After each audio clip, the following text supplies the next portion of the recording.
Is used. Yes, birth control is used, morning after pill is used quite frequently at Choate, I would have to say. Although with the morning after pill, you have to take you have to have some mandatory counseling so that they know that you're having sex for the right reasons. What kind of counseling do they offer? There's two on-school therapists. Okay. They're great. Had to meet with one once. Not for the morning after pill, mind you. I'm responsible. Probably. And I think that goes into the way that kids are educated. Yes, that's where the problem stems from, that we're not talking about it. And what can be done about this? I mean, is it the parents' fault? Is it the school? I mean, what can be done to make people comfortable talking about it? Obviously, media just bombards people with, sex, sex, sex. But I'm talking about real sex. Mm-hmm. I'm talking about this is the rise in teenage pregnancy. It's a problem, and we think of it now as a problem because we want girls to get educated and become successful. Mm-hmm. And I mean, what can be done to know that it's not just a it's not just a toy. It's not just a it's not a pet. It's not a puppy. If you want a puppy, get one. Get one. Yes. Don't have a baby. That's a lifetime commitment. It is, and it's not only is it a commitment and sacrifice of your own self, but it's to that child as well. And that if you cannot offer that child an appropriate environment to grow up in, you're being really selfish. Mm-hmm. And it's really sad.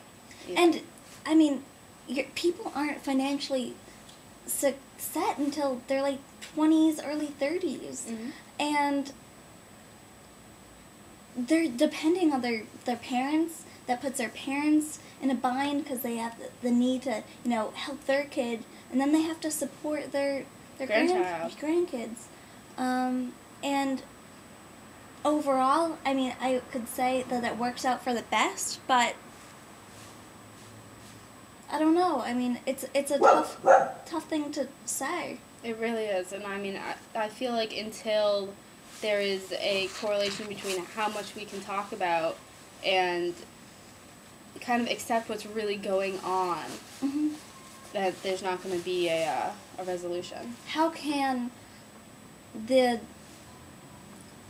society we live in accept what is going on? Well, I think that, I would personally advocate the sex education in schools, attending a private school it was mandatory. It was part of the curriculum. And I honestly feel that, making it something to talk about, even in classroom, even though there's never going to be a program that everyone can agree on. Well, you and I would say, we were in the same sex ed class. Yeah. I think that we can both advocate for the sake of saying, they didn't really teach us anything. We had an overweight 40-year-old that was a chain smoker. Like, Charlene. Yeah. Yeah, Charlene. But I mean, think about it. Yeah. They need somebody that's... Kids shouldn't be learning about something so important from their peers or from people a few years older than them. Because or from their PE teacher. They need an outside person to teach that class. I agree, and I mean, unfortunately, not that many people have a good relationship with their parents or a comfortable relationship where they can talk about it. There's nothing wrong with that. So that is asking a lot, but when the parent is not available to educate the child appropriately on these subjects, there needs to be the outside option. You've seen Mean Girls, right? Yes. If you think about that, it's a mockery of the situation, but the PE teacher said, you went to the same private school that I went to, Moses Brown Middle School. So how would that differ from, let's say, a public school education on sex ed? I think that generally public schools preach more abstinence than anything else, and as a private school educated person from the 6th grade on, I knew all about sex and birth control.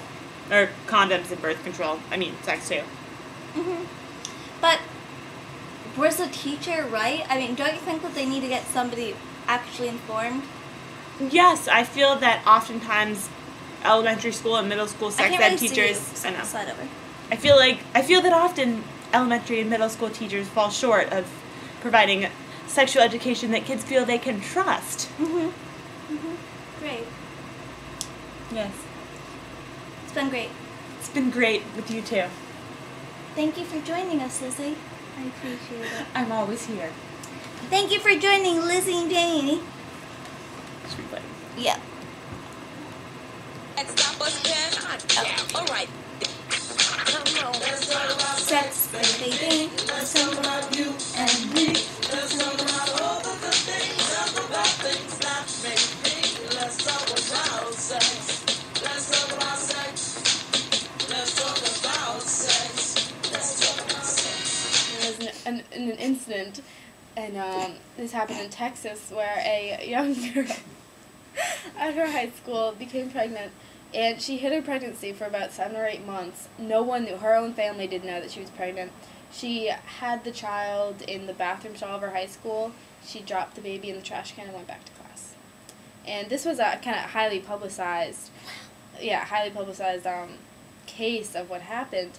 But it really shows kind of the temperance of the time, that this girl was so scared to tell anyone, felt she had nowhere to go, that she hid for 8 months the fact that she was pregnant, and was just so scared of her parents being angry at her, so scared of her friends, defriending her, that she threw a baby in the trash can because she felt she had no other option. And that's really sad. Not only because this isn't the first time that's happened, and it won't be the last. Mm-hmm. There are other isolated cases all over the U.S. where people felt they had no other where to go, and that forces people to do crazy things. That wraps us up. And goodbye from Jamie, Luna, and Lauren. Thank you for having me. Lauren, thank you for joining us. It's been great. Oh my god, okay. Luna, say goodbye to all our viewers.